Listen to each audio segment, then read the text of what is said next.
Hey guys, how you doing? Another video of the A-Wing. This is Henning's beautiful resin kit of the A-Wing from Return of the Jedi. I did an unboxing of it and a video of the larger model, which is now sold. But I've been working on this for the last couple of hours. I've literally just been getting rid of the mould lines and rough areas at the back where it was pulled out of the mould. All this has been trimmed right back with the hacksaw and then given it a quick sand. There's some blemishes that hopefully will be hidden with the primer.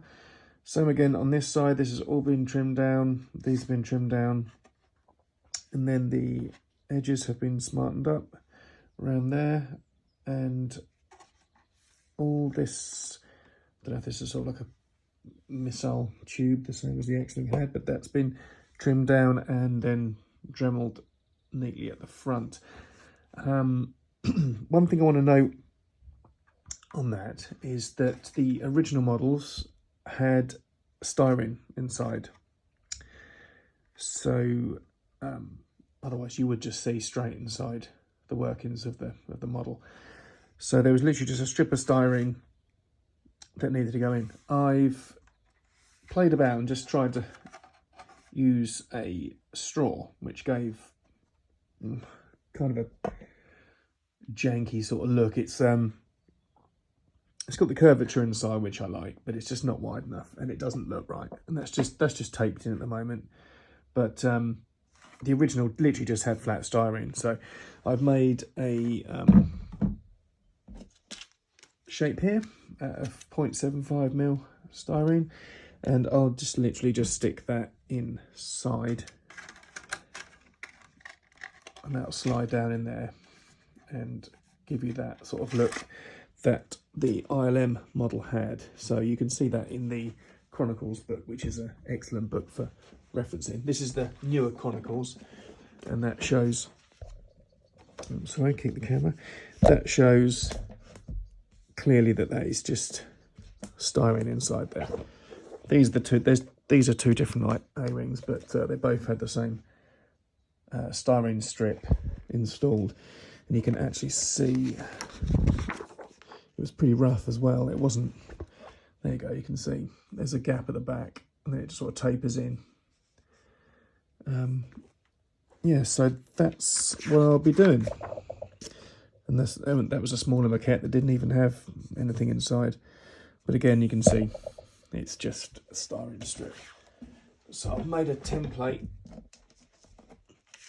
for the next one. So I'll stick that in now and we can have a look how it's, well, hopefully it'll look like the ILM model. Okay, so there we have the styrene installed in the side of that sort of cannon array bit. That was the easy side because you've got all this space to put your hand in. Oops. And you can push, I just used a rod to push through this side and get it in place.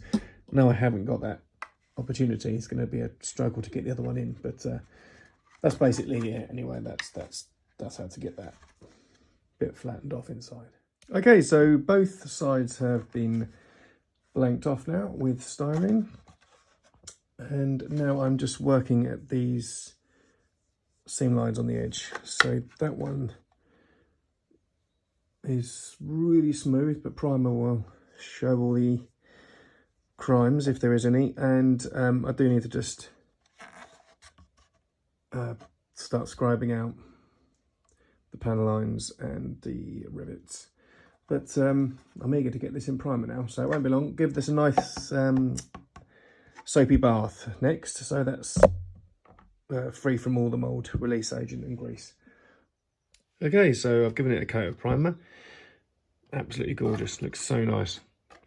This has been sprayed with the Halford spray primer. Yeah, I like it because it's got a high pressure and covers beautifully. But yeah, that's looking really, really nice. The sides, I have lost that seam a little bit. There's still one there that I need to get rid of. This side isn't so good. I need to putty up that one, so that can be done. And there's some work that needs to be done on the nose, but it looks lovely in that primer. You almost don't want to paint it. It's just so nice. But yeah, there we have it in primer. Okay, so I'm just sanding down this this seam here, just using P500 and just working it down. But I just wanted to show this tool. This is a handy Tamiya scribing tool. It's got this nifty little end on. Don't know if you can see that. Where are we? Can you see that? It's got like a little hook on it, and it's perfect for scribing. So once you've filled these panel lines with all that sort of resin dust, you can just go in with the scriber and just very gently just clear that out. And just, I mean, I'm not the best scriber in the world. It's one of the things I've yet to master, and I'm terrified to start scribing the slave one. But I think the trick is just literally just to doing very, very light passes. I know you can put some masking tape over the edges, so if you do slip off, you don't actually scratch the resin. But I'm just literally building up the panel lines with that scribing tool, and just, you know, getting that depth back into the model. And I'll give that a quick coat of primer and just see if there's any more work to do with that seam. Okay, so the primer's still a little wet, but hopefully you can see that seam's almost gone.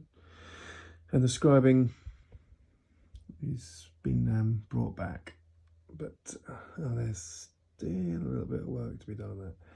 So I mean, you can keep going until you go blind trying to find these marks, and once the weathering's over, they kind of disappear. But I'm trying to get this right for the customer. But yeah, getting there. Okay, so I've just dry fitted the interior, just having a play with it to see how it all sort of fits together. I did this before, obviously, when it was just in bare resin with that primer on. But some things change when you put layers of primer on. Sometimes the fit changes because of the thickness of the paint. This hasn't really altered in that at all, really, but it's always worth double checking it. I've made just a little paint stand, just a bolt through the bottom into a pan of ice mount, and that slides in underneath.